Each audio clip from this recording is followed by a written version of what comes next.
My dear fellow listeners and viewers, good evening once again, and welcome to another edition of the Dr. Narine Dat Show. The whole idea of the Dr. Narine Dat Show is to create a safe space for our guests and also mutual respect. Tonight's show is no other than Pandit Tajnauth, a very talented individual all the way from Berbice, Guyana. I've known him for a while now, known him for actually several years, and we have decided to bring him on the show. We want to take the time to get to know him a little more, as an individual, as a teacher, and most importantly, as a Pandit as well too. So Pandit Tajnauth, welcome to the show. How are you doing this evening? Thank you very much, Dr. Narine Dat, for having me on the show. I am doing fine. It's a wonderful Sunday evening here in Berbice. All right, I'm happy to hear that. That's a good way to start of the show. So what we'll do, we'll give you a minute or so. You are not with anybody else here, so it is the space is all yours, so to speak. Take your time, introduce yourself to us, let folks know where you're born, a little bit about you, and when we're done with that, I do have specific questions for you, and then we'll take it from there. So go ahead. All right, thank you very much once again, Mr. Narine Dat, for having me on your program this evening. It's an honor and privilege for me to be here with you. Good evening, our viewers. Thank you very much for having us tonight.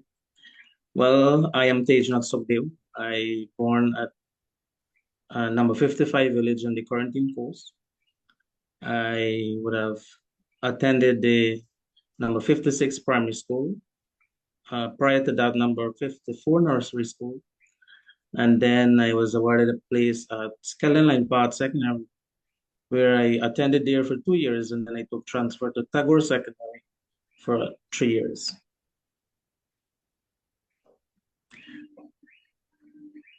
And I am now a teacher by profession. That's my profession right now. And I would have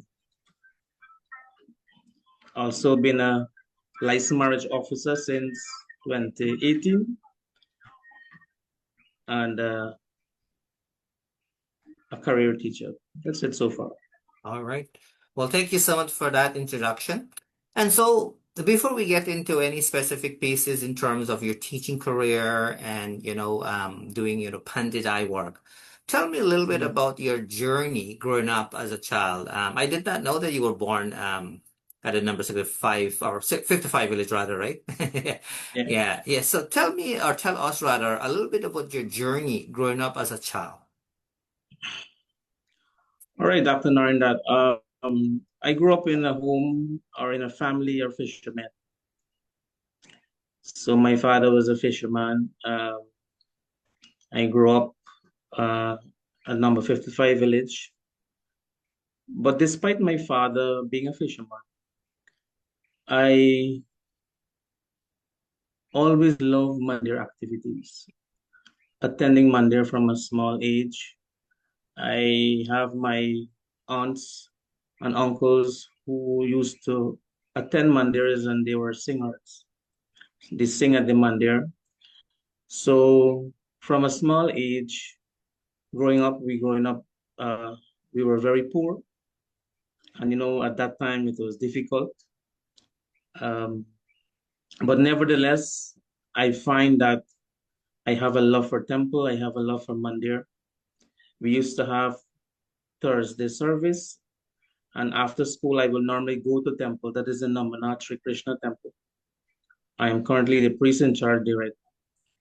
So going there in the evening and sweep the mandir, wipe out. And doing these things as a little boy, like for example, 10, 11 years old, these are the little things that bring tremendous joy to me. And I always tell people, whenever you go to temple and whatever you do it for yourself, and you don't do it for anybody else. And at one Shivratri night, we used to spend the entire night at the temple.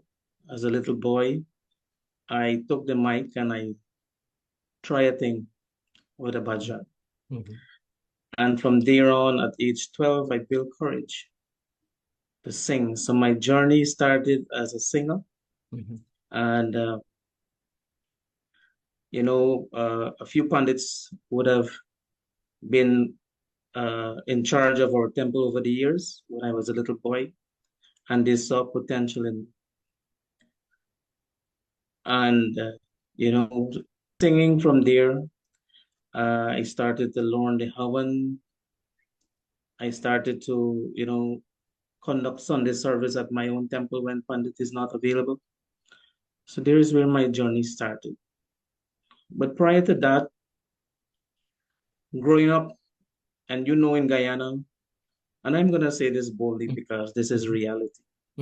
Growing up in Guyana in the home of a fisherman, they weren't any sort of discipline in the home. I had to go and look for discipline. I had to go and look for many things to mold me to become somebody, because at home there is something lacking. And I always, as a little boy, I would normally listen to sermons, to katha from pandits and yagya and so on.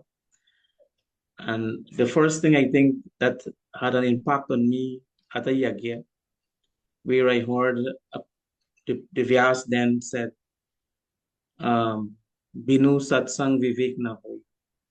So without true company, you cannot have true knowledge. Then I analyze it and I realize that, your company has a lot to do with you as an individual. And I decided, to follow good company, to learn more about life. I was very inquisitive in the sense that you be inquisitive to know the right from wrong, the power of discrimination, try to activate that power within you to discriminate, to understand what is right from wrong. And I think as a little boy, I used to take things seriously. For example, if I read a quote, I will register it and I will ponder on it. What does this quote mean? And there are many quotes. And up to now, in the classroom, I normally tell my students, these are the things that mold me. And if it did work for me, it can work for you also. So one of them is that, show me your company and I will tell you who you are. So the people you interact with, the people you spend time with, has an impact on your life as an individual. And there is one that says, there's a little scenario where there were two brothers. They were going to look for gold. And one of them sat on the riverbank and he was crying. So he didn't want to go look for gold because he was scared. He said that, what if I jump in the river and I ain't come back? But the other brother jumped and he found gold and come back, and he then saw the other brother still crying. So the moral of this story is that if you want something, you don't wait, you go and get it. And I learned that nobody is going to come to rescue me. I have to rescue myself. And if I want something, I have to go get it. Nobody is coming to give me. And all these little stories and scenarios I took seriously. And there is where I am today. All right. Thank you so much for that. I will obviously let you continue, but you have been giving, in your response, some very powerful pieces. And so I want now to take the opportunity to debrief on some of the pieces. You mentioned about really taking things seriously, as you visit, temple, and based on what, as pundits and, and so forth, were saying, which is a beautiful thing.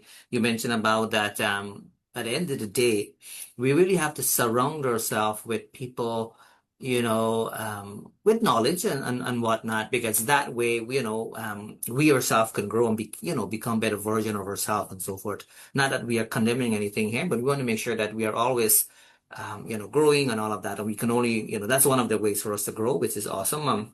I appreciate that. You mentioned something I really wanted to spend a few minutes on, though, because I will add something to it. You mentioned that your father at that time was a fisherman, and and you were very open, and you said that, sometimes people you view things differently based on, what we do for a living and so forth. Did that affect you in any shape or form? Because as far as I'm concerned, it is irrelevant as to what people do for a living. Like that, I can tell you. I'm speaking of a fisherman. There's a girl from Number 65 Village, or formerly from Number 65 Village. She lives in the States right now. She just completed her doctorate. And the mother made that statement openly on Facebook, and said that who would have thought that a fisherman's daughter could have, completed a doctorate? And for me, that's a powerful story. And I had to respond to that because for me, it's not where we came from, really, it's where we are heading, right? And so let's talk about that. So are you saying that um, it was challenging for you, or if I'm not understanding you correctly, I guess you will have to correct me here. Did any, not harm, but did it hold you back? Because it didn't seem to hold you back, because here you are, right? You're a teacher, you're a pundit, you were able to push through. So tell me more about that, though. All right. So yes, when I first started, it affected me. I sat down with my guru, which is Pandit Prabhudev Sharma, and I talked to him on several issues, and he told me two things. One, and as I told you earlier, I take things seriously, right? Mm-hmm. He told me that every word in the dictionary has its own meaning. So I didn't understand what this really mean at that time. I know visualizing a dictionary at the time. Mm-hmm. And indeed, every word has its own meaning. But then he further went on and he said that, you're an individual, you're born into a family, but your father has its own meaning, your mother has its own meaning, your sister has its own meaning, and so you have your own meaning. And then I kind of realized that, you know what? I am an individual. Mm-hmm. And then he said, I give me another example. He said, let me look at the lotus flower, which is the pouring flower, the pouring leaf. Mm-hmm. They grow in dirty mud and water, but they rise above and become very beautiful. So then he said, no matter where you were born, where you grow, which household you come from, you can rise above and become beautiful, just like the lotus flower and the leaf. And here I am, I rose above and I'm beautiful today in the sense, not in physical looks beautiful, but beautiful in the sense that of my achievements. It is, and with the help of certain family members and certain relatives and friends, I have been successful today. And this is the role, the rising. I realize this is the rise above and become very Mm-hmm. beautiful, just like the pouring flower. So, these are little things that molded me because I used to have conversation with a lot of educated people based on things that affected me and so on. Mm-hmm. And these are some of the responses which these responses resonate in me until today, and I think it will be with me until my last day on the earth because these are the things I can never forget. These are the things and the quotes and the advice that stay with me. And I use them in my classroom. And the other day, one of the boys said, Sir, how can you know, say these things off your head and where you have all these things from? We have never heard of it. And these are the things that making differences in classrooms today, wherever I am. Excellent, and thank you so much for that. We have folks watching, and I'm assuming, and we should never assume, by the way, I'm assuming a few people are watching and listening because they know of you as well too, which is not necessarily a bad thing. But from time to time, based on who I can see, I'm not able to see everybody, obviously, because we have people listening, through radio and all of that. But I usually take a couple of seconds to acknowledge a few people, and I want to do that now, so that way you can have a little bit of a break on your end there as well too. Let me take this opportunity to give a special hello to Gitanjali. Thank you so much for taking a sneak peek. I'm assuming that name rings a bell. She's saying here that she attended quite a few of your functions way back in Guyana and so forth. So that's good to know. We've had her on the show as well too. I want to give a special hello to Pandit Dave Chetram. He's a very popular and very talented as well too. Pandit, he was the one at one point running the Nambasikavar Krishna Temple. Thank you so much for taking a sneak peek.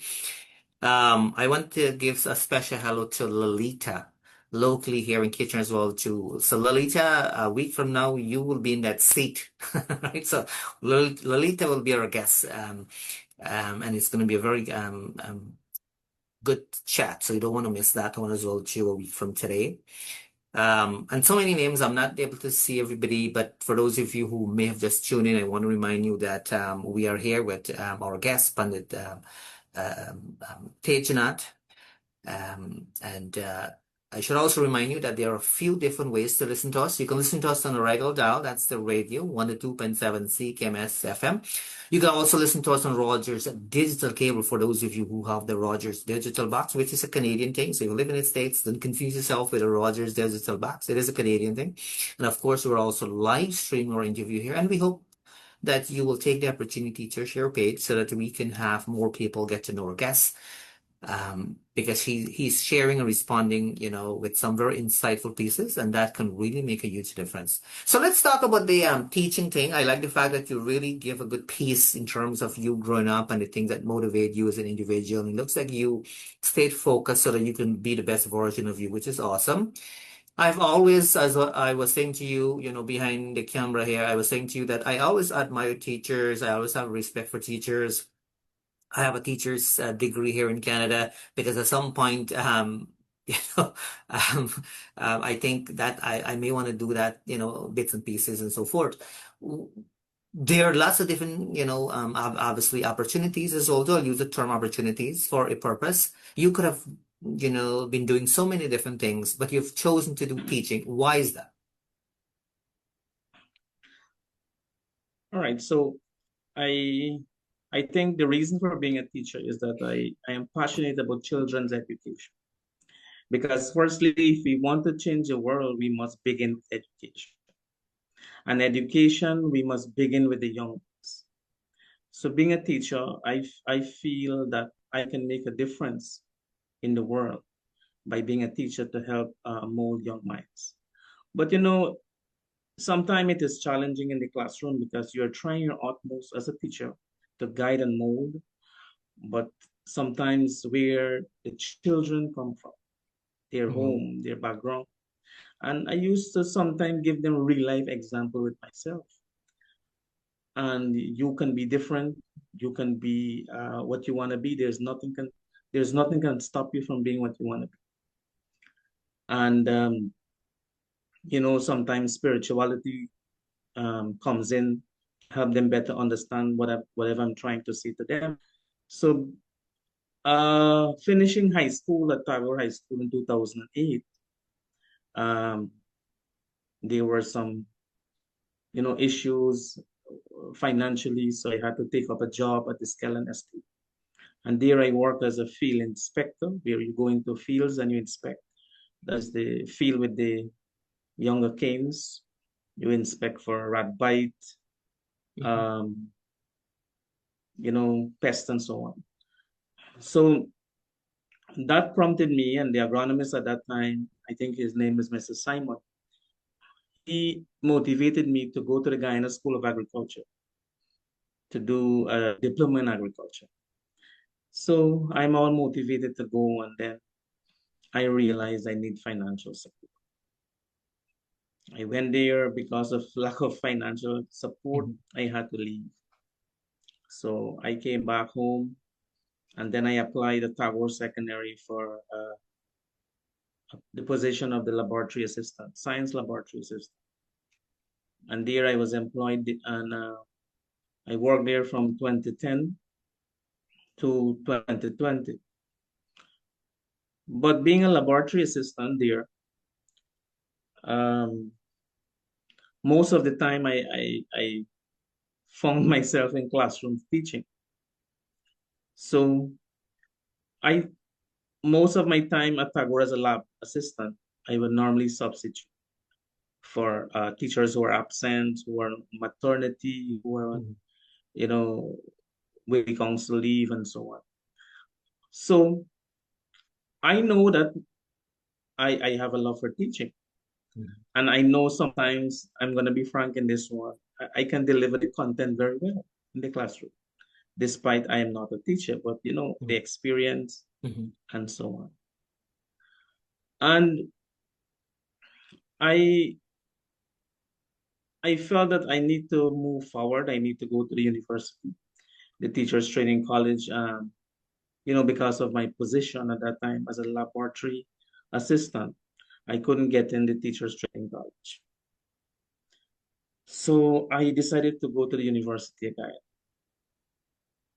And in 2015, I applied. I went the Orbis campus Mhm. and I did a diploma in public management. In 2016, when 1 year finished in my diploma, my father died by piracy. He was killed in high sea piracy, but I had to stand for my family. I had to do everything. But the other day I realized that all that I went through, I still was able to graduate 2017, 2 years after, with a diploma in public management. So at that time, the government or the Ministry of Education did not recognize those kind of programming to teaching, so they weren't paying for it. So in 2019, the government would have officially recognized this program, and I applied for teaching. And with the diploma, I was appointed TQM, Temporary Qualified Master 1 at Tagore Secondary.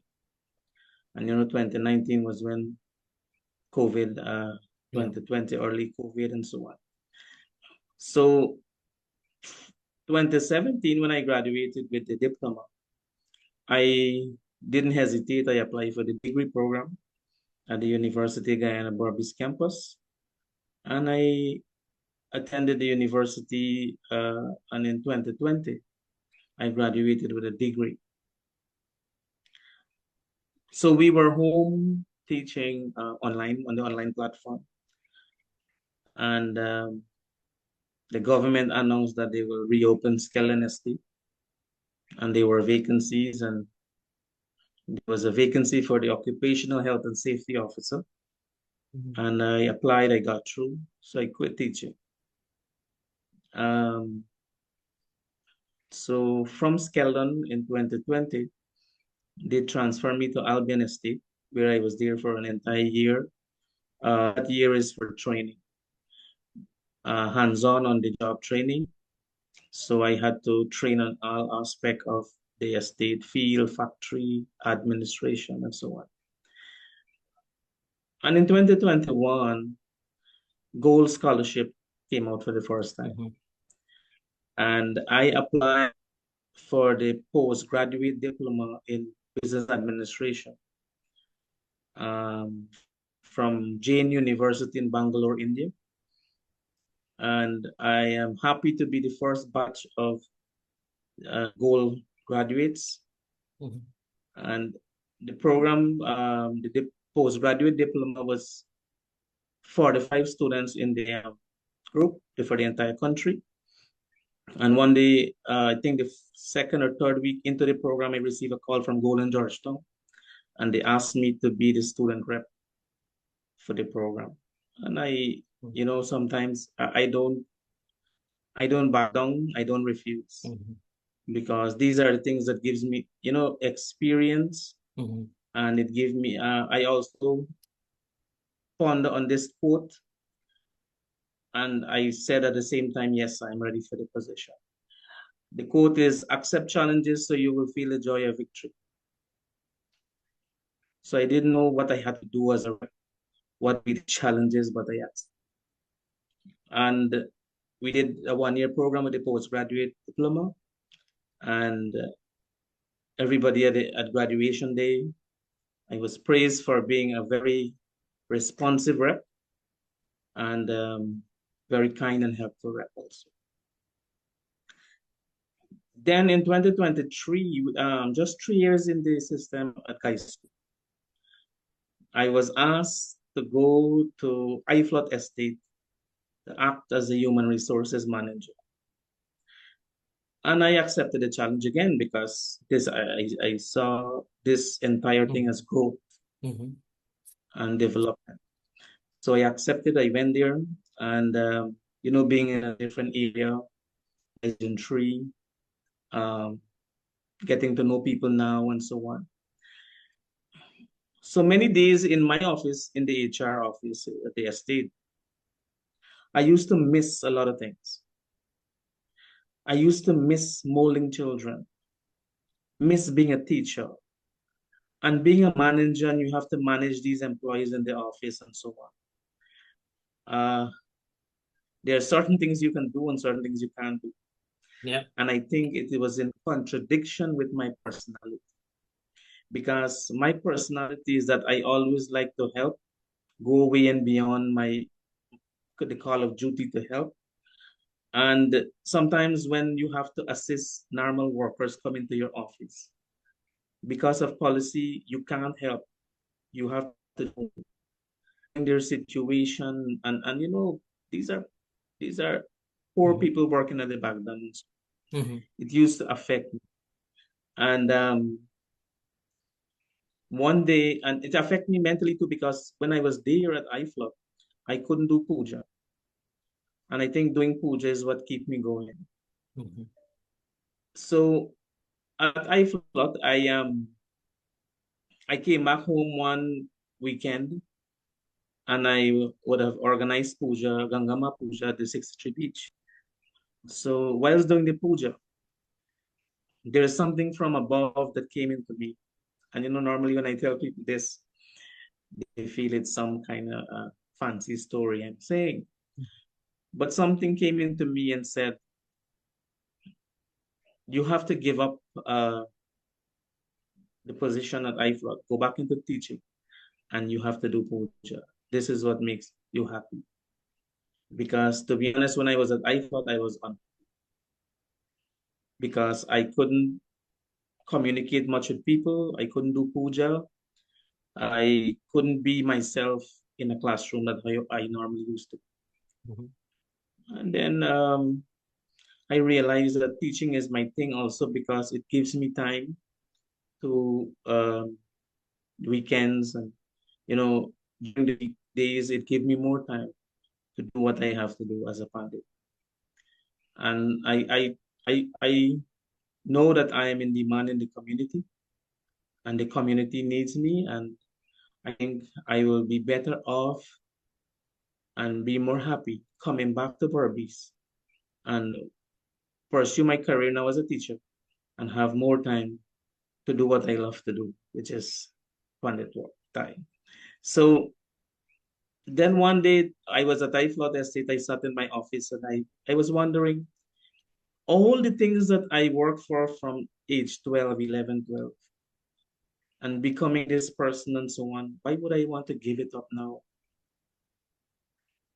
And then I realized teaching is for me and doing puja and singing the praises of God is and being helpful, being kind, and being a person who normally do things wholeheartedly, then that is what makes me happy. So teaching, then I realize teaching is my thing and I am good at it. Mhm. And my students over time will tell me that, sir, the way you put forward things, you make it so easy for us. And I realized that I can make a difference in the classroom. And when I resigned, my estate manager told me that she heard I'm good in the classroom and the nation's children need me. And it is good that I'm going back. Excellent, excellent story, and thank you so much for taking the time to share it with us here. You mentioned something about when you were working at the estate, you were not able to do like the Panditai thing. Why is that? Were you working there Saturdays as well, too? No, I was at IFLOC. Oh, okay. Okay. Okay. Yeah. And I'm new there. And then what is normally happen, uh, being the human resources manager is a senior staff position. Mhm. And it is like you working 24/7. Sunday you might be home, but you're on duty, you're on call. Yeah. Yeah. So Saturday. when crop is on, you have to go in office. And sometimes you got to go in at 6 in the morning. You got to be there early, and then there's a lot of work. You got to come out 6 in the afternoon. So it used to really, the work is not the problem. The position is not the problem. The problem is that it was affecting me psychologically because these are the things I love, I couldn't do. Yeah. Teaching I love, I couldn't do. Doing puja I love and I couldn't do. Yeah. Yeah. Something was missing. Yeah, for sure. Something was missing. Yeah, and I'm glad that you recognize that and you've made that career change or switch. I guess it's fair to say switch back to what you were doing. The good news is that you've had the teaching, experience and you try something else. There's nothing wrong with that. I always encourage people to do that because you don't want to stuck in a box as well too. You have had that opportunity and you realize, oh my goodness, like I'm not feeling my best self here, right? That's what you're saying in a different way. And you went back doing where, you're needed the most. And really at the end of the day, it gives you more satisfaction. That's what I heard from you, which is awesome. So continue along that line. You also mentioned something very powerful where you said, the community need you, which is a good thing to hear. We need, these are the kind of role models we need in society, as you would know, right? We live in a different kind of world. And so we need people like yourself to kind of make a presence. And in your case, in two important areas, as a teacher, right? And more importantly, as a pundit as well, too. I want to ask you a few specific things when it comes to the Pandit thing, though. I mean, there are more pundits now, and that's not necessarily a bad thing. My time growing up, I'm not old though, so I don't want to sound like, oh my goodness, right? But um, we have more now than we did, I guess I can say, 10, 15 years ago and so forth. And so what would you say are some of the things that you love the most about doing the Pandit Eye piece? I've had the experience doing it, not like how you were doing it to that extent. That was like that was my path to kind of go there. I was more of an assistant pundit rather, but I honestly did enjoy my journey. It feels very different, at least for me, and I can hear the same language from you too. When you're in that temple, when you're in that setting with it, like-minded people, it's a different kind of vibe, yeah.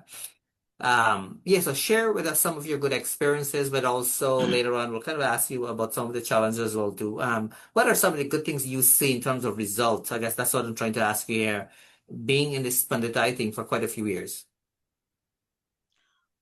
All right, this is a very interesting question. But before I answer my question, there is a question I want to, ask, a general question. The question is where puja begins. Some people might say, Pandit, it begins the day when Pandit come and not to start the puja. But puja actually begins from the time you think about it. It's a thought of doing a puja. There is where it begins. And making the necessary preparation is part of the puja. Making the prasad is part of the puja. Buying the fruits at the market, consulting the pandit, making the prasad, cooking the food, and so on. That is all part of the puja. Even go and pluck the flowers and leaves and so on. Even though set up the vedi for the puja is part of puja. So when I normally go to places, a temple or people private homes to do puja, some people normally get angry when they're not finished, set up and so on. But I realize being calm, help to set up the puja, put the people, the judgment at ease, make them comfortable, make them happy. That's my purpose. If I'm going to yell and say, this is not in place, you don't have this, and then behave in a rude way, then I'm interfering with their minds. And I realize interfering with people's mind who are about to go and sit in puja is not a good thing. Maybe when the puja finish, and I can call them aside and talk to them nicely. This is what need to be in place. You need to do this differently or so. So I always make much with what they have. Sometimes some places you go, they have lavish puja sarjam, the items. Sometimes you go, they don't have sufficient. But what do? I put them in this frame of mind that look, the most important thing is your heart, is your devotion. We are supposed to be doing Mansik Puja, which is mental worship. But because we don't have the capacity to do mental worship, we have to do it physically. So as much as the ingredients or the puja items are important, it is important to fix the mind with love and devotion. I think that is all we need, love and devotion. And going other places, and when you finish the puja, the judgment will come to you and say, Pandit, I have enjoyed the puja. I have loved what you did, and we really enjoy it. And that feedback gives me whatever I'm doing, it's worthy of doing again, because I have fulfilled my purpose as a Pandit, to make these people happy at the end of the puja, and that is what is important. So that is the best part of puja. Well, thank you so much for that. I do appreciate that. I've seen you perform before. This is a long time, by the way, when you were a part of supporting the Navasikkha for Krishna temple there, at Krishna Mandir. So I've kind of seen you perform during the Sunday service and whatnot. And obviously from then to now, you've kind of grown more, right? With more knowledge and all of that. Um, but the reality is as well too, we have this, there are challenges as well too. I notice when it comes to different, and again, this is only a conversation we're having here for learning purposes, nothing more than that. So I find that like here in Canada, when it comes to different religion, people like a priest, for example, that's what they do on a full-time basis. They have like lots of support. They have like a steady like income so that way that they can focus on that role because it is such of an important role, especially the size of the community and so forth. As you were sharing earlier, you are balancing between a few things here. You're balancing between your actual your day job, you're teaching that I mean you really love it, you've made that clear, but at the end of the day you have to be there, you have to prepare materials and so forth because you have to live on all of that, and you also have the likeness, which is kind of like the icing on the cake is how I see it. You have that privilege, to do Panditai work, which in my view it's a blessing actually, if you do it for the right purpose. And based on the posts and your remarks on social media, I can tell you are doing it for the right purpose, right? Yeah. And so I guess what I'm trying to say here is that what are some of the challenges you're seeing when it comes to being a pundit, particularly in Guyana? This is a safe All space, right. by the way. Yeah, go ahead. Yes. So I enjoy doing a funeral more than a wedding. I never heard of that Now, before, the, but go the ahead. reason being, hmm the reason being is that there's so much that we can learn at a funeral about life. hmm And I think at wedding ceremony, especially, and sometime when I finish wedding and I go home, I just quarrel with myself. Or even though when I finish and jump in the car, I just normally quarrel with myself. Why did I take these people wedding? Because in Guyana or in Barbados, I should speak about, hmm oftentimes they will be drinking on the streets.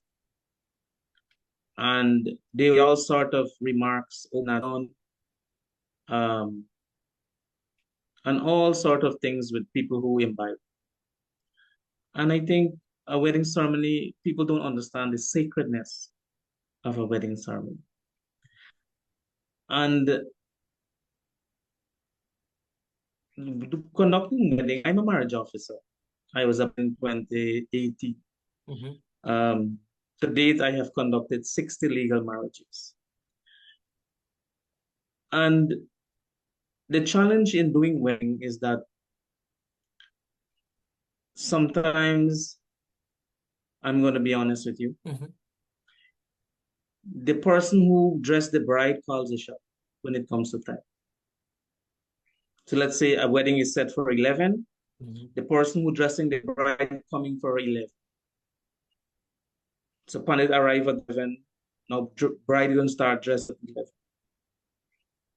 And there is a must, is a have to wait until the bride finish. Sometimes it's end up till 1:30. So then the bride can come downstairs. So I think I can't handle it because I am a business and time is important for me. Mhm. Because if I do panditai on the weekends and then work during the week, Mhm. then there's no time for myself. Mhm. I think people should have greater respect for time when it comes to a wedding ceremony. I think in performing a funeral, I don't have issue with time. Whether it's cremation, whether burial, I have issue with time. And I think people have a greater respect for pundits at the funeral than the wedding house. So it's something that as Hindus, we should look into. It's something of, you know, Friday night when we do the Mati Kore Puja, Mhm. we are inviting all the avatars to come to our home to bless the couple on Sunday Mhm. while the ceremony will be performing. Then you're gonna have Saturday night where you encourage a lot of people to come in and to desecrate your environment. The same day avatars, you invite to come on Friday. I don't think they will stay for Sunday Mhm. when all these things start happening. So people need to learn more about the reasons of doing things, the sacredness of a wedding ceremony. I know it's yes, it's time for dancing, but if you know what kind of dancing and drumming and so on, long ago the old ladies used to play with their drums and sing and dance by themselves. Mhm. But today it's a whole different story. Mhm. So I would like to ask people to be a little bit more concerned, show a little bit more of respect for marriage and when it comes to time and respect for pundits also. So there's the challenge I have. Well, thank you for that. And I think, you brought up a good point. You brought up a good point. I think it's a cultural thing too, right? That seems to be a practice that has been going on for a long time. And so it can take a while, right? A study shows that it can take generations actually to see real change, right? When I visited Guyana a few years ago, I'm not sure if they still do it. I'm assuming they still do. I think on Saturday, speaking on the Saturday's celebration thing or the dancing, drinking, or fun night, so to speak. I think it's set up in such a way, in some cases, people can just go in as well too. Like meaning that you don't necessarily need like a specific invitation to kind of go, like people just find a way to kind of go and kind of blend in and have some fun and dance with the music and so forth. Is that still happening? Yeah, Somewhat? Is sometimes that? Mm, based on experience with family stuff and so we mm, normally attend, there are people who you will see for the first time. You don't know where they come from. mm, They were not even invited. And there is a thing in people, especially our younger boys, that if certain people come and they're strange people now, you create a fight oh my and goodness. you disturb the whole wedding ceremony. Wow. Sometimes it end up in bloodshed. Sometimes it end up in stabbing. Sometimes it end up in death. So that is the mentality. Yeah. No, interesting. I hope people are getting what you're saying because you just brought up such of an important point. Yes, it may be a wedding where you people invite specific people, their friends and neighbors and whatnot. But you may have, a handful of people that might look strange to you because they're not necessarily living in that community, in that neighborhood. People don't know who they are. And the assumption is kind of like very different, right? The people assumption might think differently, right? They might be very decent and they might be invited to the wedding too, right? People don't know that. It's just that people judge it and see differently. I did not know what you were going to say when I asked you that question, but I want you to know that this is such of an important thing you've brought up, and I hope that people will consider all of these types of things. You brought up something about, time is of essence, and I want you to know time is of essence for everything, regardless, right? And I also think that it is a cultural thing. Here in Canada, when we do West Indian kind of event, regardless of what that event may be, people will not be there on time, right? But honestly, you go to like a regular standardized West Indian Western rather event. Believe it or not, it starts certain time. And it finishes certain time. You make it there. You make it there. That's your thing. And in fact, I went to a funeral. There was a little girl, a Guyanese girl. She passed away when she was about 5. And so as a Guyanese, and I kind of know them too, so I made an effort to go there. So I was kind of balancing between that work, as you had mentioned earlier, and but wanting to go to the funeral as well too. And I'll be open and transparent here. I was about 5 minutes late in terms of the time they advertise and say, look, the viewing will be for, from 10 to noon or whatever case may be. I was about 5 minutes late. And the individual at the front did not allow me to go in there. Not me, other folks too. And the reason for that is because the ceremony started on time. So us going in there would have, this makes a little bit of a distraction there, right? So he kept us outside until until there was an opportunity for us to kind of go in. So we are not going there and kind of make any sort of disturbance or noise or those types of things. And also that respect piece too, right? Where people are kind of grieving and then here people are patrolling, right? So well, guess what? The reason why I share that story is because time is of essence, right? And you mentioned something about people take a few hours to kind of get the bride ready. I know it is their special day, but at the same time, people don't pay attention to the time, right? And so you brought up a good point, and I hope that people recognize and are kind of paying keen attention to what you were saying. What advice you have? So let me get to that. We have a few minutes more here. What advice do you have for folks who are probably watching now, like younger folks or at least folks who are still, young at heart, so to speak, where you're thinking, what, look, I've liked what I've heard from Pandit Tajnauth. He brought up a good point here. What advice do you have for them in terms of them kind of really trying to take the next step to better their own life or kind of follow their passion or follow their heart? Because you've done that, because when you were working at the estate, it did not really fit with your values. Yes, you were getting a paycheck. Yes, you had a decent job and all of that, and you had a little bit of an authority. I guess I use that word for the sake of the conversation here. But that did not do anything for you because you wanted to get back into the teaching and you've made that conscious decision. And now you get that opportunity to do both. What advice do you have for folks who are kind of in that stage of working at the estate, so to speak, but they're not feeling it. It does not give them 100% satisfaction. All right, so my advice is simple and clear. And again, coming back to quotes, and I can, well, by now you can see how these quotes made an impact on me. The quote is, if you want to leave the ground, if you want to fly high, you must leave the ground first. You can't want to fly high and still be on the ground. So now what do you mean?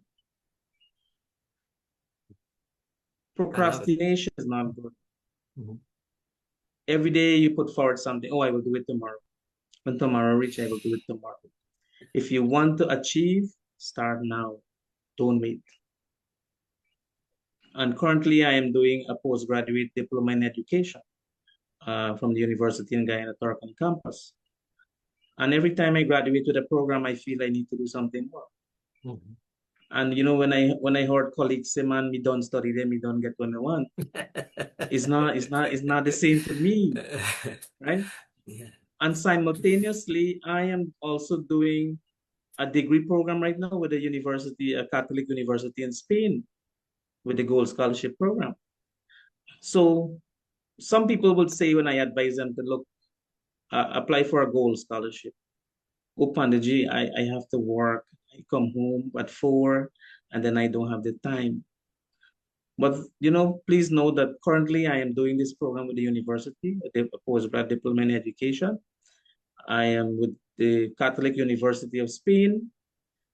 I'm doing Panditai. I am a teacher of time, and I have my personal life.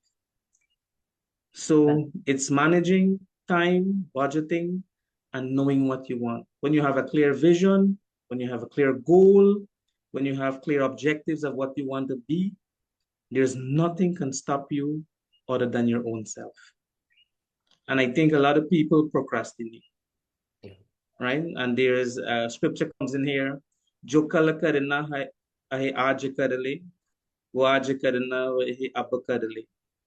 What you have to do tomorrow, do it today. And what you have to do today, do it now. Do not procrastinate. Start now. Because if we wait for tomorrow, tomorrow never comes. You can be what you want to be in the world. There is no limit to human existence. You can be what you want to be. And I always tell children that, if you want to fly high, there are a few things that can block your way or be a blockade to your blessings. One is anger, greed, false pride, ego. These are things that will block blessings from coming your way. And I always advocate for kindness, be a kind person, open to the universe. And one more important thing, your mindset is the greatest asset. And everything stems from your thoughts. And sometimes we underestimate the power of our thoughts. Because whatever thoughts we generate, that is what we see, that is what we speak, and that is the actions we perform. So your thoughts are so important that whatever you think about, you can attract. There's a law of attraction with the universe. Say what you want to be, what you want to do, and how you want to do it in your silent moment. Say it to the universe, and everything you will attract. Wholeheartedly, be real. Whatever you want to do it with pure intention. It's not what we do, you know that. It's how and the intention behind of what we want to do. That is what matters. That is what is important. And everything you want to do, and it is righteous, it is wholehearted, it is pure, then nothing should stop you. No, nothing should stop you from achieving all that you want to achieve. So, an important young minds, you can be where you want to be. First, you need to generate good thoughts. Your actions must match what you want to be. And say what you want to be and work towards it. Set goals. And when you achieve a goal, set another goal, like I am doing. When I graduated a program, I start another program. What is beautiful here in Guyana? The university is free. Right now, my postgrad is free. The gold scholarship is free. Right now, my master program I'm doing right now is free. So all you have to do, you don't have to worry about finance. Like previously, I told you about my financial difficulties. All you have to do is to discipline yourself. All you have to do is to budget your time and set aside and make these things be your priority. Whatever your priority is in life, that's where you become. If your priority is social media, then there's where you are. If your priority is spending time on studies and education and become a better person, there's where you're going to become. If your priority is to shake in the hammock all day and take breaks, then you're going to shake all the rest of your life. That's where you become. So set goals, set your priorities right, work towards them. There will be difficulties, but look at the bamboo when difficulties come. At the top of the bamboo, the flag represents victory. We all striving for victory. We want to be victorious in life. But we are at the bottom and climbing up this bamboo, there is a smooth part that says, everything is going good. And life has pairs of opposites. Someday you will be good, someday you will not be good. And then there is a knot at the bamboo on the joint. That knot represents that something is wrong, some difficulty has arisen. Then you have to overcome that knot, then reach a smooth part again. Then another knot, another problem come your way. And eventually, by overcoming, perseverance, fortitude, consistency, you will reach the flag one day at the top and you will be victorious. Thank you. Absolutely. Thank you so much for that. Such a powerful statement there. Just hang in there. Let me acknowledge a few more people here. I want to acknowledge Mahendra. Thank you so much. I hope you and your family are doing well.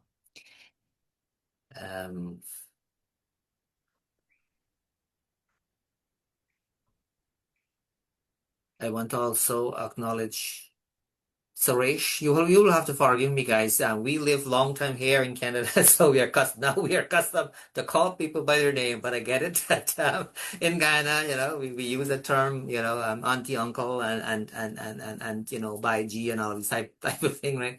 But it's so don't take it personally. If you're older than me and I'm calling you by your name, just know that we mean it in a good way for sure.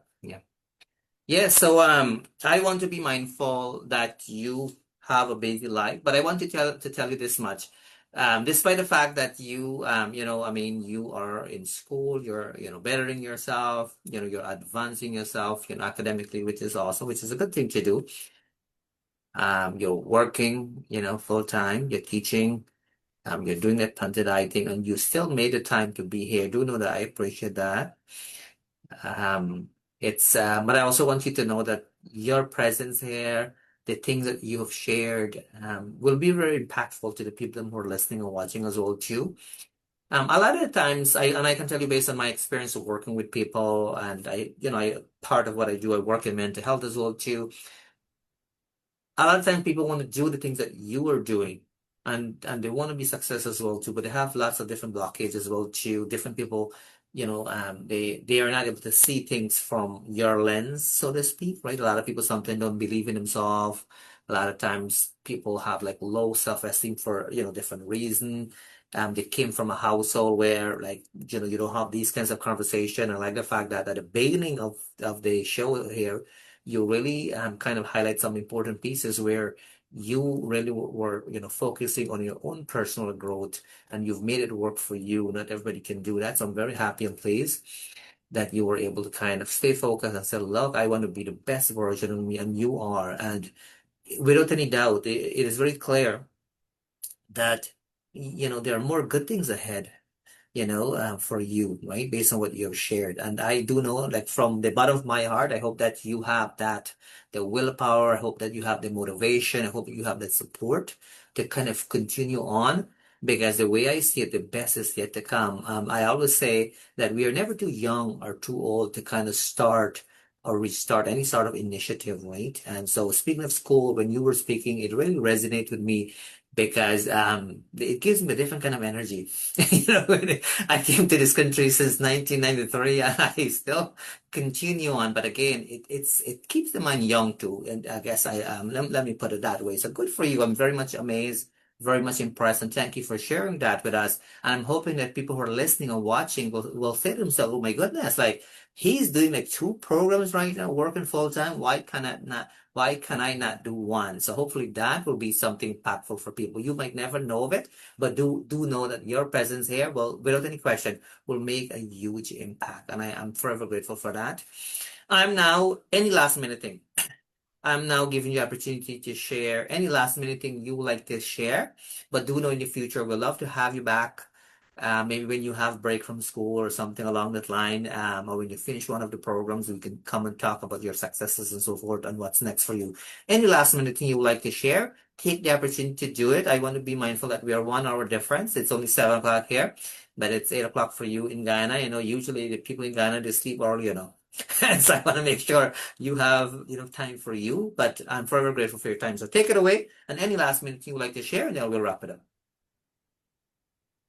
All right, so I would like to share being the last minute thing. So part of the CVQ requirement, so I'm a CVQ teacher, is a new thing by CXC in vocational training qualification. So when I started to work at Langport Secondary, my head teacher asked me to carry the General Office Administration program. So I said, sorry, I don't know anything about the program. It's new, but as I said, I accept challenges. So I took the program, and 2 years after, we had audited to determine whether these children are competent, because it is competency based, it's hands-on, it's not the traditional way of teaching and so on. And when it came being the first time, my program, which is General Office of Administration, was deemed the best in the country. So I didn't know. I took the challenge and I gave it a shot, and I worked towards it, and I was able to be successful. Another thing, I am the coordinator of the other 4 programs in this school, the CVQ program at Langport Secondary.